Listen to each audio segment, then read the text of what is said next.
Assalamualaikum warahmatullahi wabarakatuh. Perkenalkan, saya Muhammad Syahran Bintang Dharma Saupala dari Prodi Ekonomi Pembangunan kelas 2C. Di video kali ini saya akan menjelaskan sedikit apa itu keseimbangan kurva IS dan kurva LM.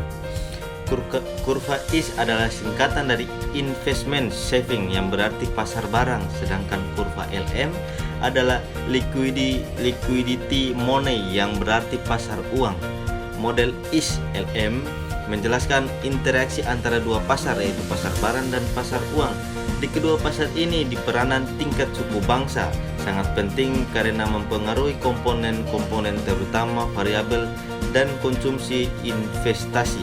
Perubahan indikator makro di kedua pasar terbentuk akan mempengaruhi komposisi pendapatan nasional dan pertumbuhan ekonomi suatu negara. Pasar barang adalah pasar di mana suatu barang dan jasa diproduksi oleh suatu negara dalam jangka waktu tertentu. Sebagai pasar maka terdapat penawaran dan permintaan. Begitu pula pasar barang, permintaan dalam pasar merupakan agregasi dari semua permintaan akan barang dan jasa di dalam negeri. Sementara yang menjadi penawarannya adalah semua barang dan jasa diproduksi dalam negeri. Jika permintaan total dari barang dan jasa dalam suatu diasumsikan penjumlahan dari konsumsi, investasi dan pengeluaran pemerintah.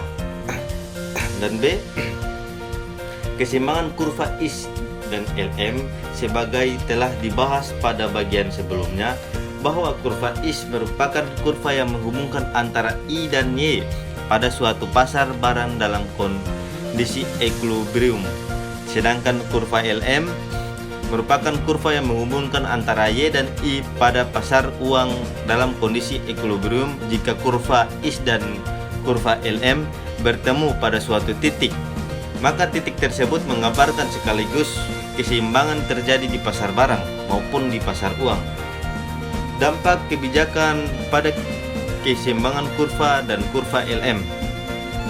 Terdapat dua kebijakan keseimbangan kurva IS dan LM, yaitu kebijakan fiskal, perubahan pengeluaran pemerintah yang ditinjau langsung dari dua perspektif, yaitu peningkatan pengeluaran pemerintah dan penurunan pengeluaran pemerintah, tetapi kedua-keduanya terdapat pada pergeseran kurva keseimbangan pasar barang.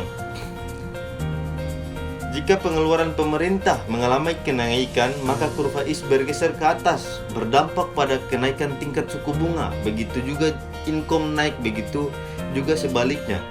Selain pengeluaran pemerintah, kebijakan fiskal dapat pula perubahan kebijakan perpajakan. Jika penerimaan sektor pajak menurun, maka kurva IS bergeser ke atas. Kebijakan moneter biasanya terikat kebijakan jumlah beredar atau money supply yang dilakukan otoriter moneter yang dalam di bank sentral. Adanya kebijakan dalam bidang moneter berdampak pada pergeseran kurva LM. Jika uang beredar meningkat, maka akan menyebabkan bergesernya kurva LM ke bawah. Bergesernya kurva ini berdampak pada penurunan tingkat suku bunga dan meningkatnya output, begitupun sebaliknya. Jika jumlah beredar berkurang, maka kurva LM akan bergeser. Baik, itu saja penyampaian dari saya.